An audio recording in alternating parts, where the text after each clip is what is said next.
Alors moi je vais lire un texte qui est inspiré d'une toile de Martin Dissler. Je me disais qu'on pouvait peut-être faire passer la revue pour que les gens voient la toile. Quelle page, Alexandre 67.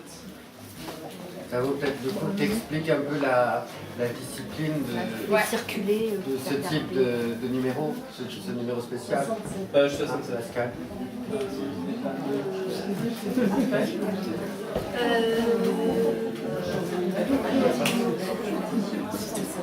Une copine éditrice suisse qui a publié un livre de Martin Dissler. C'était un roman dont il y a quelques extraits au début de ce numéro. Et en fait, sur la couverture, il y avait un dessin que je trouvais absolument magnifique. Donc elle a commencé à me parler de cet artiste, Martin Dissler, qui est né en 1949, qui est mort d'une rupture d'anévrisme en 1996, donc il a 49 ans. C'est un artiste suisse majeur qui est en pleine ascension. Et qui avait déjà une œuvre très très importante. Donc j'ai commencé à creuser, à regarder ce qu'il faisait. Et comme j'étais en train de monter ces hors-séries de Cafard Hérétique, je voulais proposer qu'on fasse ce numéro. Et donc dans ce hors-série, ce ne sont que des œuvres inédites qui n'ont jamais été exposées dans des musées. C'est la veuve Irène Gounod qui nous a gentiment ouvert les portes de son hangar, où sont proposées toutes ses collections privées. Et donc, ça m'a amusé beaucoup de torturer mes petits cafards en leur présentant un artiste qu'ils ne connaissaient pas, des œuvres qu'ils n'avaient jamais vues, il n'y avait aucun historique dessus. Donc je leur ai envoyé un portfolio et c'était à eux d'écrire, en fait, de dire ce qu'ils ressentaient. Moi, je ne voulais pas de glose intellectuelle, d'histoire de l'art ou des choses comme ça. Je ne voulais pas qu'on me dise que je vais quoi, mais je voulais qu'ils s'expriment. Et donc, ça a donné ce numéro qui, maintenant, on se retrouve dans beaucoup de musées à l'international. Je crois qu'il y a des rétrospectives de l'œuvre de Martin Dissler. Nous, bientôt, on espère aller en Suisse. Moi, je vais voir les chocolats, personnellement. Ah non, mais parce que Brigitte, elle en apporte régulièrement. Bon, bref, donc, on a fait une soirée magique en juin, avec des lectures, un critique d'art boxeur, grec, qui écrit en anglais et s'exprime dans un français parfait. Ambassadeur aussi. Ah oui, non, voilà.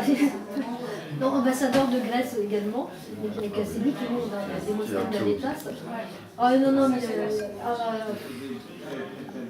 on peut que l'aimer, quoi. Et en fait, la grosse question était comment éditer un artiste, a fortiori mort. Donc pour tous les contributeurs qui avaient participé à cette revue, à ce numéro, et qui ne connaissaient pas du tout Martin Dissler, ils ont tout d'un coup rencontré des gens qui l'avaient connu et resitué d'un point de vue historique dans l'histoire de l'art, avec tout un tas de noms que là tout le monde connaissait.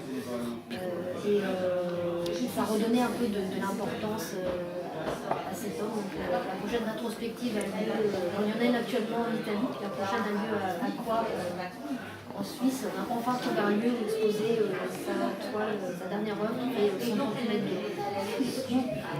Mais il s'était enfermé une semaine avec sa femme dans une pièce et ils ne sont pas sortis pendant une semaine. Sans substance illicite. C'est pas je dirais rien d'autre sur la semaine qu'ils ont passée. On n'est même pas sûr qu'ils aient vraiment peint pendant une semaine enfermés. Qui n'est fait que ça surtout. Et donc voilà. Là vous avez choisi. Ah bah oui, d'une gaieté folle. C'est le titre, une gaieté folle? Oui, non, ça s'appelle Silo. Non, c'est Exhibition. Exhibition, bah oui, ça porte bien son nom. Cette page, avec cette police que j'ai choisie, c'est une page 66. Je vais commencer. Oui, ça y est, monter un produit. Je vais lancer. Alors, ça s'appelle Exhibition. Sur la palette de noir et sang, le pinceau incendié s'imbibait sous l'impulsion de sa fureur. Les couleurs frottées d'un chiffon se mêlaient d'un mouvement fou, danse, extatique et geste instinctif, directement sur le mauvais blanc. Peu importaient les nuances, fallait que ça gicle sur la toile, que des corps surgissent, enfiévrés, enlacés, confondus. Que des sexes s'exhibent et pénètrent les entrailles de leurs désirs les plus enfouis. Au cœur des poitrines ouvertes, les fantasmes sans limite exploraient l'horreur intime des folies abrasives criant de présence. Orgie sentimentale comme jamais plus n'en connaîtront, fallait que le volcan explose. La lave si longtemps contenue comme un maudit trésor, jaillissait enfin libre et essentielle. Tout membre offert à l'éternel délice macabre, dans un ballet de corps à la Bacon, retouché par Lucian Freud, il s'ouvrait tout entier à la toile dégingandée de leurs affreux souvenirs, baisés de rires infinis, pour glorifier leur sexe à jamais assouvi.